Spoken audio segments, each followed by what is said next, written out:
अभी सब्सक्राइब करें हमारा चैनल और पाएं अनोखा बंधन के सारे शानदार एपिसोड्स।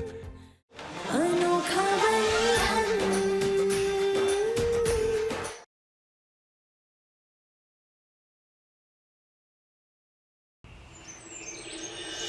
ये देखिए, ये है वो लेडी जिन्होंने आपकी तस्वीरें मुझे लाकर दी थी।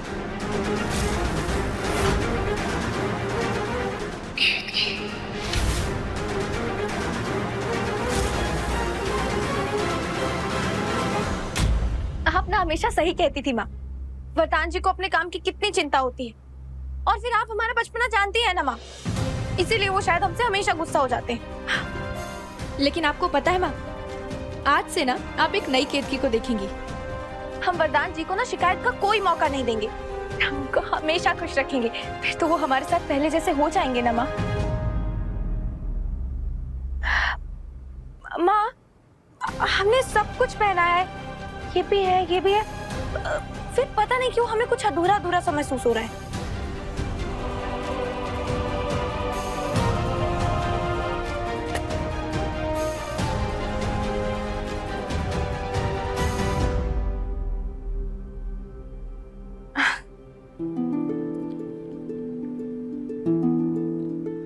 आप सब जानती है ना माँ। माँ है ना।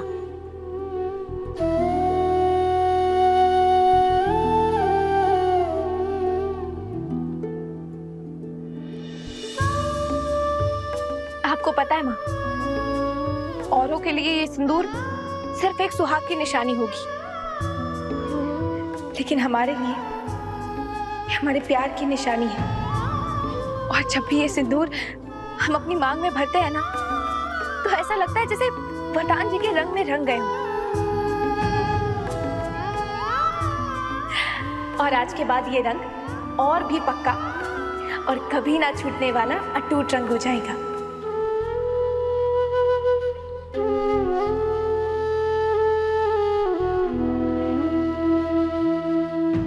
आज सुबह की आई इस खबर ने साधना म्यूजिक कंपनी के मालिक वरदान तिवारी का उभरती गायिका कालिंदी दास के साथ रिश्ता।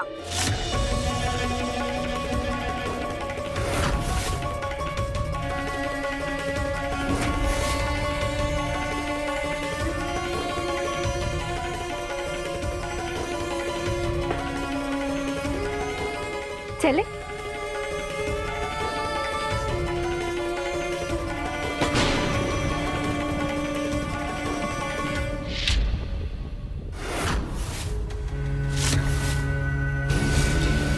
सिंदूर का गिरना तो अपशगुन होता है। भगवान जाने अब क्या होने वाला है। माँ, चले? वरदान के घर आने से पहले एक बार उससे मिलके बात करनी होगी। अरे ओ छोटे साले साहब, बड़े साले साहब से कहिएगा कि उनकी शादी में सबसे ज्यादा काम हमने ही किया है। हाँ हाँ बिल्कुल।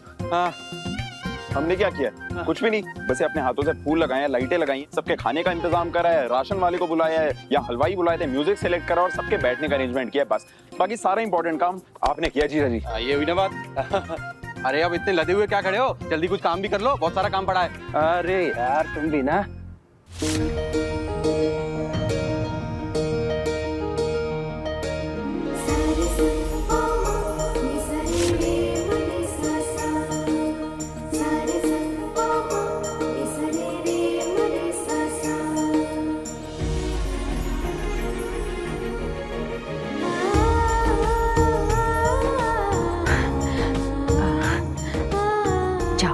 सब तुम्हारा इंतजार करें, हम अभी आते हैं। जी।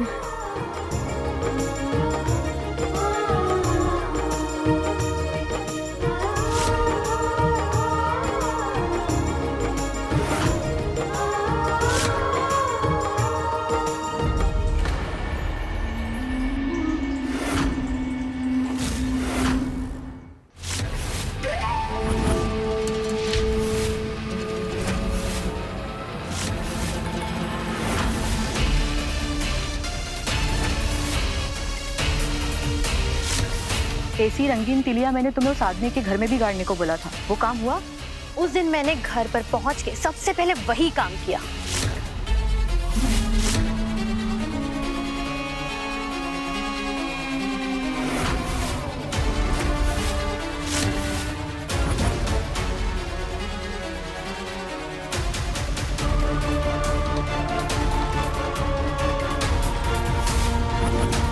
तो फिर समझ लो ये विधि सफल हो जाएगी और अब तक उन तिलियों ने अपना असर दिखाना भी शुरू कर दिया होगा।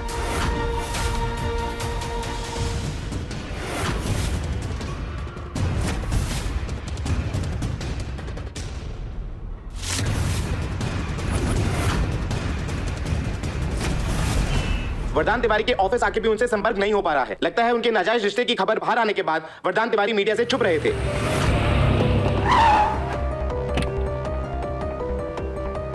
और ये तो वरदान तिवारी की माँ है। चलिए। आपके बेटे के अफेयर की खबर तो पूरी अयोध्या में छाई हुई है। आपका इस बारे में क्या कहना है मैम? कालिंदी दास के साथ आपके बेटे के रिश्ते के बारे में आपको पहले से मालूम था? क्या आपके बेटे और बहू तलाक लेने वाले हैं? हाँ जी, हमें जाने दीजिए। अगर तलाक हुआ तो क्या मिस्टर वरदान अपनी बेटी के कस्टडी के लिए लड़ेंगे? क्या मिस्टर वरदान अपनी शादी से खुश नहीं है? इस खुलासे के बारे में आपकी बहू का क्या कहना है? अरे ये क्या बोलेंगी? बच्चे ऐसे तभी निकलते हैं जब उनकी माँ उन्हें बढ़ावा देती है। ये सब इनकी परवरिश का नतीजा है। मैम आपको जवाब देना पड़ेगा। आप ऐसे बिना जवाब दिए नहीं जा सकती। क्या आपके बेटे वरदान और कालिंदी के बीच अफेयर है? मैम क्या आपके बेटे वरदान और उनकी पत्नी के बीच अच्छे संबंध नहीं है? आप ऐसे मैम प्लीज जवाब दीजिए। कैलाश जी, मैम रुकिए, आपको जवाब देना ही होगा। खुश रहो, सदा सुहागन रहो। बहुत प्यारी लगी, किसी की नजर ना लगे थी। हम तुम्हारे पल्लू में गांठ बांधकर तुम्हें ये याद दिलाना चाहते हैं कि हमारे लल्ला को जिंदगी भर तुम्हें दुगनी खुशी देनी होगी।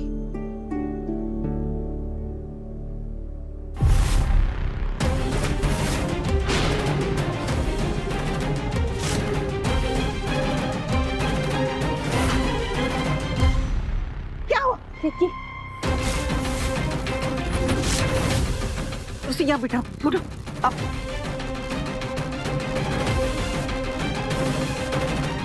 वैसे भी थोड़ी देर में मुंह के बल गिरने ही वाली हूँ, क्योंकि अब तक कालिंदी ने अपना काम कर दिया होगा। अब जैसा तुमने सोचा है बिल्कुल वैसा ही होगा। समझ लो उस लड़की की बर्बादी शुरू हो गई।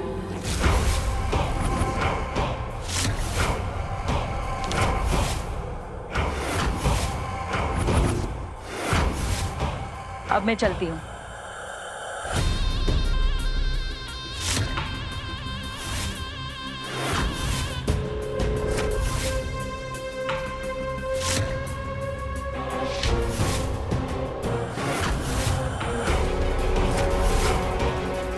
क्या कहा था तुमने मुझसे केतकी? कि पूजा मैं करूंगी और उम्र तुम्हारे पति की लंबी होगी।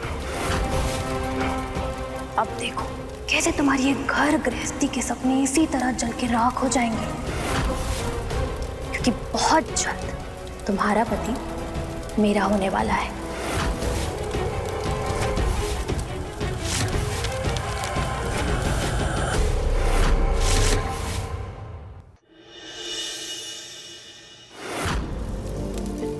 दोबारा शादी करने का इतना अच्छा मौका मिला था, लेकिन दूसरी बार भी तुमने मुझ जैसे खड़ूस को ही चुना। खबरदार जो हमारे वरदान जी के बारे में एक और शब्द बोला तो अगले 7 जन्मों में हमें जितनी बार भी मौका मिलेगा हम उनको ही चुनेंगे। और अगर मैंने किसी और को चुन लिया तो? हो ही नहीं सकता। इसीलिए तो आज हम आपसे फिर से शादी के 7 वचन लेंगे। वर वधू फेरे के लिए खड़े हो जाइए। मंगलम भगवान विष्णु मंगलम गरुड़ध्वजा मंगलम पुंडरीकाक्ष मंगलाय तनोहरि मंगलाय तनोहरि।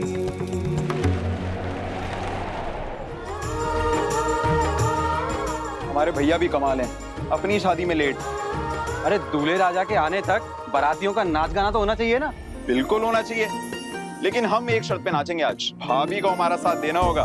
क्या भैया, अपनी शादी में दुल्हन थोड़ी ना नाचती है। ये सब रूल ना फर्स्ट शादी के होते हैं, सेकंड शादी में सब अलाउड होता है। चलिए। नहीं नहीं भैया, हम नहीं नाचेंगे। आइए, हम म्यूजिक लगाते हैं। आज सजे आए वे सारा शहर, आज हो गई आवे रब दी महर। हाय सजे आए वे सारा शहर। अरे ये साधना कहाँ रह गई? आवे रब दी महर। खुशियां तो चढ़िया आज बेला वे, सारे आने नचना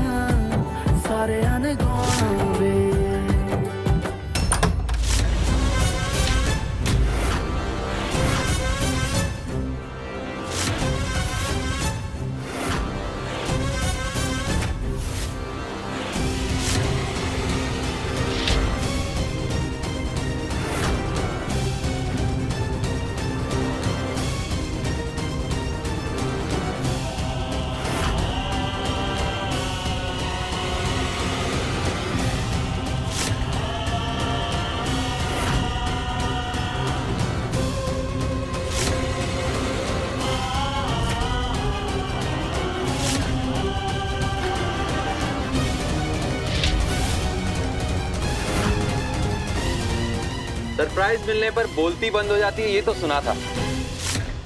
आप तो मुस्कुराना भी भूल गए साले साहब। अरे बताइए तो सही, कैसा लगा हमारा सरप्राइज? हमारे भैया ना बोल के बताने वालों में से नहीं है, लेकिन हमको दिख रहा है भाभी को दुल्हन बने हुए देख कर ना भैया के मन में लड्डू जरूर फूट रहा होगा। अरे जाइए भैया जाइए, रेडी होइए, आज फिर से शादी होने जा रही है आपकी। साधना म्यूजिक के ऑनर वरदान तिवारी का बड़ा स्कैंडल, अपकमिंग सिंगर कालिंदी दास के साथ अफेयर। वो तस्वीरें हमारे पास लेकर एक लेडी आई थी, ये देखिए।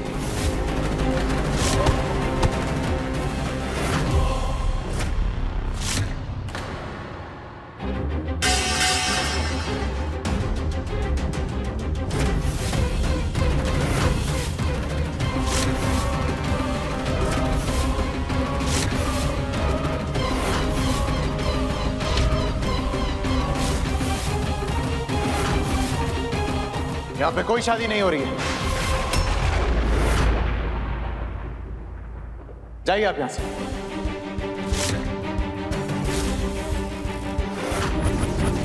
क्या हुआ लल्ला, आते इतना गुस्सा क्यों दिखा रहे हो? ये सवाल तो आपको अपनी लाडली बहू केतकी से पूछना चाहिए दादी।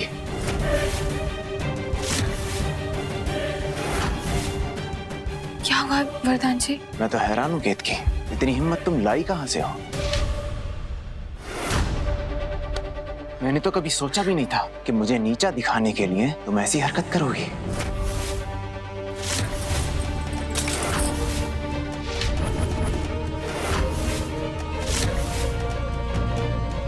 पर लल्ला हुआ क्या है? दादी पूछिए अपनी बहू से कि अपनी पति की और अपने परिवार की इज्जत में क्या चार चांद लगा कर आई है ये। कालिंदी होती तो उसकी खुशी का ठिकाना ही नहीं रहता। मुझसे बदला लेने के लिए तुमने पूरे शहर में मेरी बदनामी कर दी।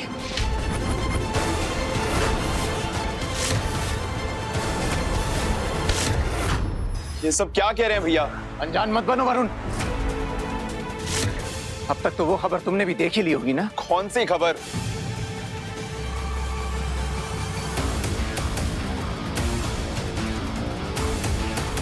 आप सब लोगों को कुछ नहीं पता? मतलब जिस खबर को सुन के वरदान तिवारी का पूरे अयोध्या शहर में मजाक उड़ाया जा रहा है, मेरे अपने घर वालों को इसके बारे में नहीं पता। कैसे देखते वरदान, माँ ने हम सबके फोन ले लिए और खुद पता नहीं कहाँ चली गई है। हमारे फ्रेंड ने हमें फोन किया था, उसने कहा था कि कोई न्यूज़ है जो हमें फौरन देखनी चाहिए, लेकिन उससे पहले हम देख पाते माँ ने हमसे फोन ले लिया। कैसी खबर लल्ला, कुछ बताओ हमको। आपकी लाडली बहू केतकी ने सारे शहर में ये झूठी अफवाह फैलाई है कि मेरा किसी लड़की के साथ अफेयर चल रहा है।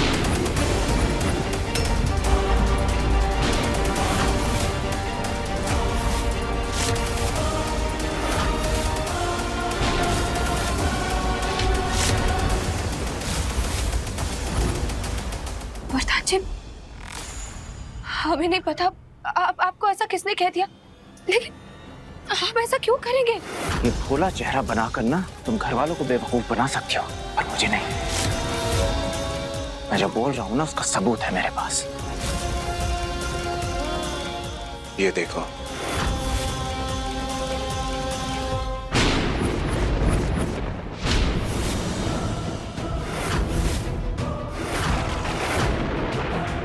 देखिए,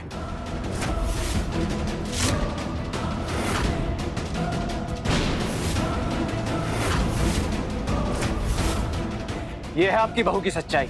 मुझे बदनाम करने के लिए इसने खुद जाकर न्यूज एजेंसी वालों को ये झूठी खबर दी है। हे राम, हम भी का कुल्हाड़ी पे पैर मारे बैठे हैं। अरे तुम्हारे लिए इतना सब कुछ हमने किया और तुम हम ही से बदला ले रही हो। क्यों भाभी, हमारी शादी तोड़कर आपका दिल नहीं भरा जो हमारे भैया को बदनाम करने पर तुली हुई है? तू भी एक सेकंड पहले सुन तो लेते हैं भाभी क्या कहना चाहती हैं। जैसा आप सोच रहे हैं वैसा बिल्कुल भी नहीं है वरदान जी। हाँ, हम वो न्यूज़ चैनल वालों के ऑफिस गए थे, लेकिन आपकी बदनामी फैलाने के बारे में हम सपने में भी नहीं सोच सकते। तो क्यों गई थी वहां पे? क्या काम था तुम्हारा वहां पे?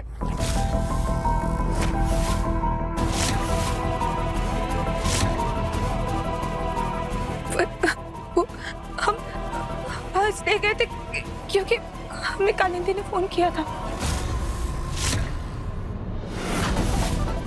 कालिंदी? अब ये कौन है? वो जरूरी नहीं है दादी, जरूरी ये है कि आपकी बहू वहां पे क्या तीर मार के आई है। हमारी बात का विश्वास मानिए वरदान जी। हमें कालिंदी का अचानक फोन आया और उसने हमें फोन कर कर घर बुलाया। हम उससे मिलने गए थे। जब हम वहां पहुंचे तो हमने देखा कि मेरे पास मेरे बाबा का इलाज कराने के लिए तक पैसे नहीं है कीर्ति। जहाँ तक पैसों का सवाल है तो हम तुम्हारी मदद करेंगे। ये एड्रेस पर जाकर श्रीकांत जी को पैसे दे देना, वो पैसे मुझ तक पहुंचा देंगे।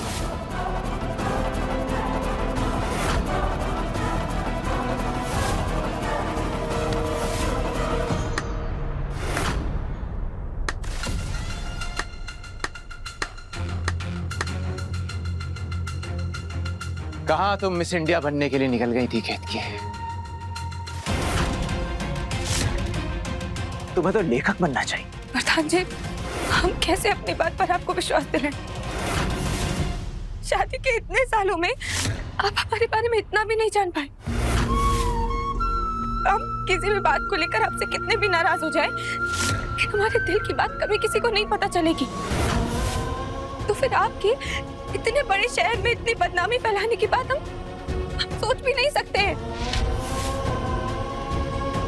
हमारा विश्वास मानिए वरदान जी, हम वहाँ पैसे लेकर सिर्फ इसलिए गए थे ताकि हम एक बीमार इंसान की मदद कर सके। बहुत मेहनत से कहानी बनाई है तुमने, लेकिन हम में से किसी को भी पसंद नहीं आई।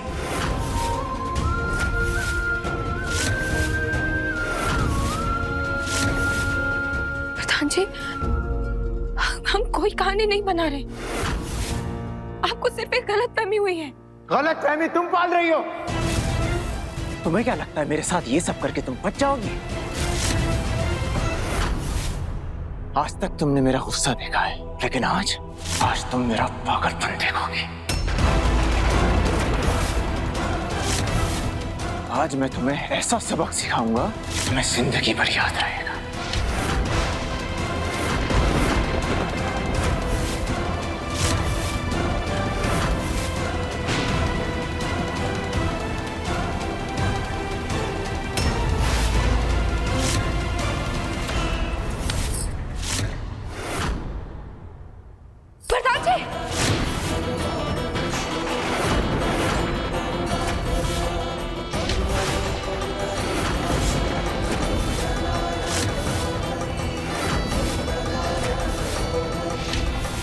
एक सेकंड भैया, आराम से शांति से बैठ के बात कर लेते हैं। हमें नहीं लगता भाभी जानबूझ के कुछ भी ऐसा करेंगी। आप शांत हो जाइए, अभी सबका टाइम नहीं है भैया। भाभी के साथ ऐसा नहीं भैया, आप आराम से शांत हो जाइए।